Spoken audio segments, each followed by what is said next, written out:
이제 직장에서 생활하시면서요, 그 성희롱에 대한 고민들도 여러분들이 조금 하실 것 같아요. 그래서 간략하게나마 여러분들이 이 정도는 알고 있어야 되겠다라는 부분에 대해서 소개를 해드리도록 하겠습니다. 먼저 성희롱이란 무엇일까라는 정의에 대해서부터 이야기를 나눠볼 건데요. 여기 보시면은 직장 내 성희롱이라고 했어요. 직장 내. 그래서 이 직장 안에서 근무를 하시면서 일어나는 그런 성적인 불쾌감 또는 굴욕감, 너무 기분 나빠라는 혐오감이라는 것을 느끼게 하는 사건이 있었다라고 한다면 우리는 이것을 성희롱이라고 합니다. 근데 여러분들이 또 고민해 보셔야 될 게, 잘 알고 계셔야 될 게 뭐냐면, 직장 내라고 했다라고 해서 직장에서 근무하는 시간만 보는 건 아니라는 거죠. 직장 내이긴 하지만 이 직장에서 퇴근하고 난 다음에 집에 가는 동안에 이런 일이 있을 수 있어요. 그랬을 경우에도 직장 내 성희롱에 해당이 되고, 회식이 있어서 조금 집에 늦게 들어가서 우리 집 근처에서 직장 내에 누군가가 나에게 말을 한마디 했는데 너무나 불쾌하고 기분이 나빴다. 그런데 시간은 밤 10시다. 근무 시간이 아니잖아요. 그래도 이거는 직장 내 성희롱에 해당이 됩니다. 그래서 직장 내라는 말이 있다고 해서 꼭 직장 안에서 근무 시간에만 이렇게 한정되어 있는 것은 아니다라는 것을 말씀을 드려요. 그리고 윗사람이 아랫사람한테 했을 때만 성희롱은 아니라는 거죠. 내 동료, 나랑 직함이 같으신 분, 나랑 나이가 똑같으신 분이 나에게 이런 성적인 불쾌감, 굴욕감 이런 것을 줬다라고 한다면은 이런 것도 다 성희롱에 해당이 됩니다. 성희롱의 유형에 대해서는 크게 3가지가 있습니다.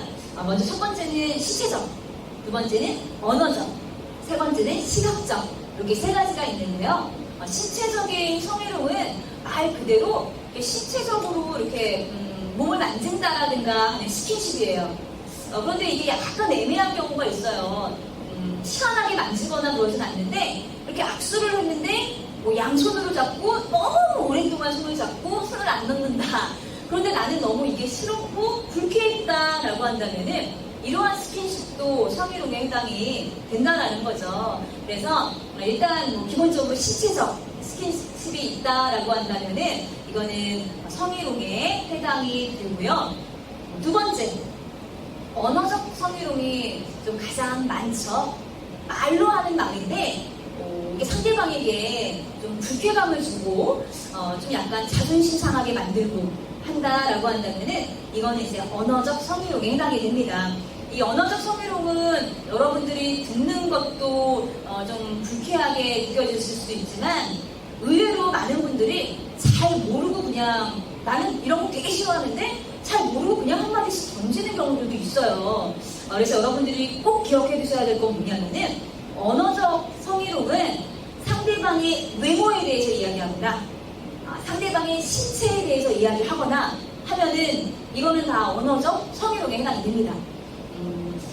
하나의 사례로 어떤 사건이 있었냐면 선생님이 이렇게 교육했던 어떤 회사에서 동료분들이랑 막 이렇게 있다가 한 분이 요즘 이제 코로나로 인해서 살이 좀 많이 찌시잖아요. 그래서 살찐 사람들을 확진자 이렇게 이야기한다고 하더라고요. 그래서 어떤 분이 누군가에게 손가락질을 탁 가리키면서 야, 너 이렇게 살이 많이 쪘어. 너 확진자야! 라고 이야기를 했대요. 외모에 대해서. 내가 뚱뚱하다고. 네. 다른 사람들 앞에서 식당에서 이렇게 이야기를 한 거예요. 그래서 그분이 이거 성희롱이다 라고 이야기를 했어요. 가능할까요? 가능합니다. 왜? 외모에 대해서 이렇게 평가를 했잖아요. 뚱뚱하다, 쪘다, 못생겼다 이런 이제 외모에 대한 이야기를 이렇게 평가를 한다라는 것 자체가 상대방에게 굉장히 불쾌하고 나 너무 혐오감 들어 너무너무 싫어 라는 그런 기분을 줄 수 있어요. 그래서 그런 말들은 언어적 성희롱에 해당이 됩니다. 그래서 여러분들도 잘 모르고 그냥 할 수도 있어요. 외모에 대한 이야기 하지 않습니다. 네.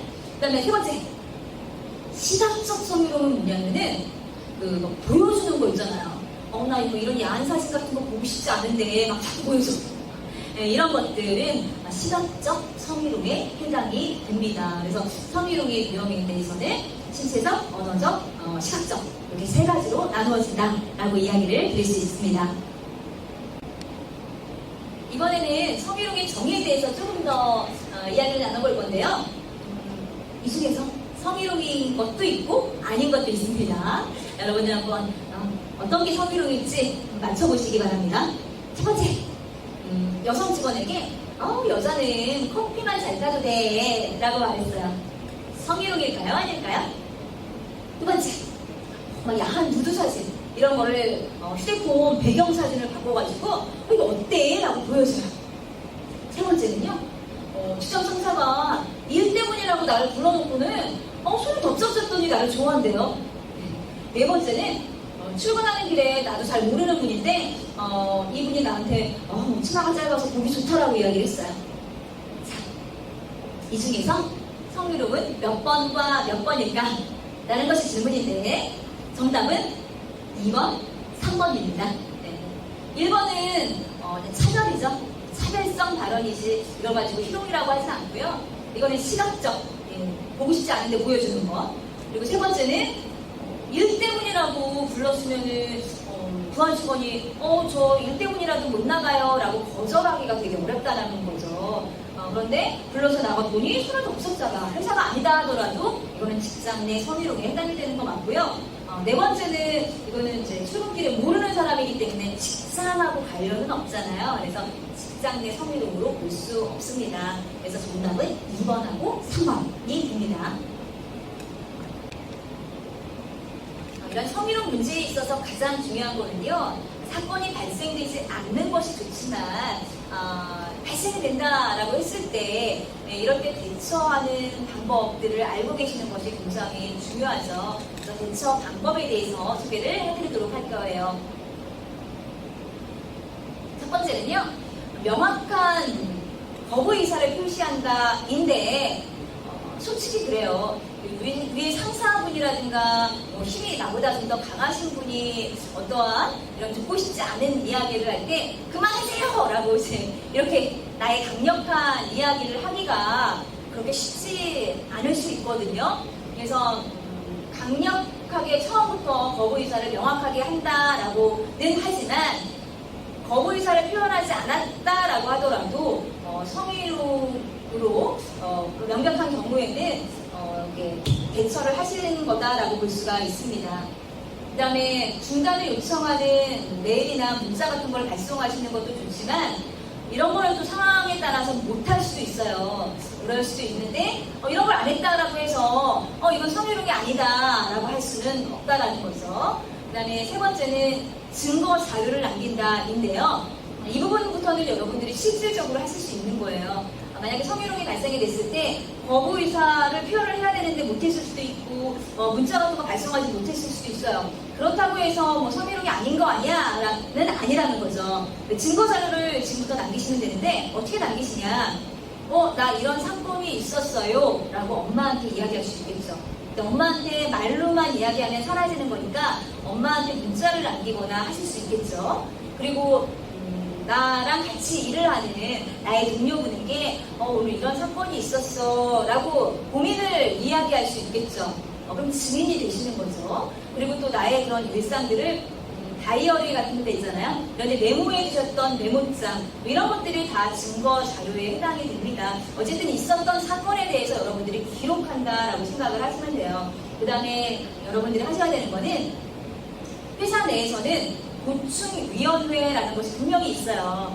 그래서 그 고충위원회 상담위원을 찾아가서 상담을 요청을 하거나 또는 나의 직속 상사분에게 이런 일이 있었다라고 즉시 이야기를 하셔서 도움을 받으실 것을 여러분들이 꼭 하셔야 되는 일이죠. 그 다음에 사업주에게 문제 제기를 한다라고 하는데 때에 따라서는 사업 규모가 좀 작다라고 한다면 사업주에게 직접 얘기할 수 있겠지만 그렇지 않은 경우에는 나의 위에 선배, 상급자 또는 고충위원회의 상담위원과 상담을 하셔서 어떻게 해결하고 진행할 것인가에 대해서 이야기를 나누실 필요가 있습니다. 이번에는 내가 성희롱의 피해자일 수도 있지만 잘 모르는 상황에서 내가 가해자가 될 수 있는 상황들도 있습니다. 먼저 사례로 소개해드렸던 너 확진자네 라는 표현이 나는 그냥 남들이 쓰는 말이라서 아무런 사심 없이 그렇게 했던 말인데 들으시는 분이 나 불쾌해 이거 성희롱이야 라고 할 수도 있다는 거죠. 그래서 누구든지 상대방에 대한 배려 없이 이야기를 하면은 가해자가 될 수도 있어요. 그래서 신체적인 이야기, 외모에 대한 이야기 절대 하지 말아라 라고 말씀을 드렸잖아요. 어떤 회사에서는 요직원에게 예쁘다라는 말을 했더니 나는 이런 말이 좀 불쾌하다. 왜 나를 그렇게 보느냐 라고 해서 성희롱 아니냐 라고 이렇게 문제 제기를 하는 경우들도 있어요. 그래서 만약에라도 이러면 안 되겠지만 내가 누군가에게 가해자로 지목이 될 수도 있다는 거죠. 그랬을 때 여러분들은 어떻게 하셔야 되냐면 제일 나쁜 거는요. 뉘우치거나 반성해서 즉각 사과를 해야 되는데 왜요? 나 그냥 농담으로 한 건데 남들 다 그렇게 확진자라고 얘기하잖아요. 뭐 그런 거 갖고 기분 나빠하고 그래요. 이러면 안 된다는 거죠. 이러면 정말 상대방에 대한 배려가 없다라는 거예요. 남들이 다 그런 말을 사용하고 남들은 괜찮다고 하지만 누군가는 또 굉장히 힘들고 이 말 때문에 상처받을 수 있어요. 그랬다면은 그래서 나한테 불편하다, 불쾌했다 라고 누군가가 이야기한다면 여러분 그때는 즉각 사과를 하시는 게 맞아요. 그렇게 느꼈다면은 내가 미안해요, 내가 잘못했어요 라고 사과를 하는 것이 가장 좋습니다. 두 번째는 상대방이 뭔가를 이제 요구하는 거에 요구를 이행하는 거죠. 나는 이 정도 사과받고 기분이 안 풀려요. 용서하지 못하겠어요. 이거 보충위원회에 가서 이야기해요. 이렇게 할 수도 있고 때에 따라서는 공개적으로 사과해주세요 라고 하는 경우들도 있어요. 어쨌든 피해자라고 하시는 분이 뭔가 요구하는 것들이 있어요. 진심으로 사과를 해주세요 이런 것도 있을 수 있겠고 그랬을 때 그 요구 상황들을 한번 들어보시고 그대로 이행을 하시는 게 좋은데 문제는 이분이 이야기하는 게 너무 과해. 내가 확진자라고 했더니 퇴사하세요 이러면은 여러분이 퇴사할 수는 없잖아요. 좀 과하다라고 느껴질 수도 있다라는 거죠. 그랬을 때는 내가 잘못하고 사과하는 건 맞지만 여기는 좀 내가 받아들이기 너무 어렵습니다 라고 문제 제기를 하셔도 된다라는 거죠. 가장 중요한 거는요, 처음부터 오해받을 행동은 안 하는 게 좋습니다. 그래서 외모에 대한 이야기 하지 말아주셨으면 라고 말씀을 드렸습니다. 지금까지 여러분들과 함께 직장 예절에 대한 이야기 쭉 나눠봤습니다. 이번 시간에 나눴던 이야기들을 한번 정리해 보도록 할게요. 먼저 첫 번째는 부정어를 변환하는 거 소개해 드렸습니다. 안 됩니다 라고 표현하지 않는다라고 했죠. 어렵습니다, 곤란합니다 라고 표현을 해주시는 거고요. 모른다 라고 했을 때 저 몰라요 라고 노력하지 않고 가만히 있는 거는 정말 열성적으로 일을 하는 그런 적극성이 없는 표현이거든요. 몰라요 대신에 제가 알아보겠습니다, 확인해 보겠습니다 라는 좀 이렇게 적극성 여러분들 보여주세요 라고 말씀을 드렸습니다. 두 번째는 물건 전달해주고 받고 하는 것들 우리 실습해 봤죠. 상대방이 보기 좋은 방향으로 돌려서 전달을 해주고 상대방이 받기 편한 높이에 전달을 해준다 라는 거 기억을 해주시고요. 퇴근 인사, 좀 어색하다고 인사 안 하고 가시면 안 된다고 했죠. 그리고 내가 퇴근하는 자리는 정말 깔끔하게 정리해놓고 퇴근을 하셔야 되겠습니다. 마지막으로 세 번째는요, 성희롱에 관련된 이야기를 좀 짧게나마 전해드렸어요. 그래서 가장 이 성희롱을 예방할 수 있는 좋은 방법은 상대방이 듣고 싶어하는 이야기, 상대방의 입장에서 이야기했을 때 우리는 성희롱도 예방이 될 수 있지만 원만한 가장 좋은 직장 생활에 여러분들이 될 수도 있습니다. 지금까지 여러분들과 함께 직장 예절에 관한 이야기 나눠봤고요. 경청해 주셔서 감사합니다.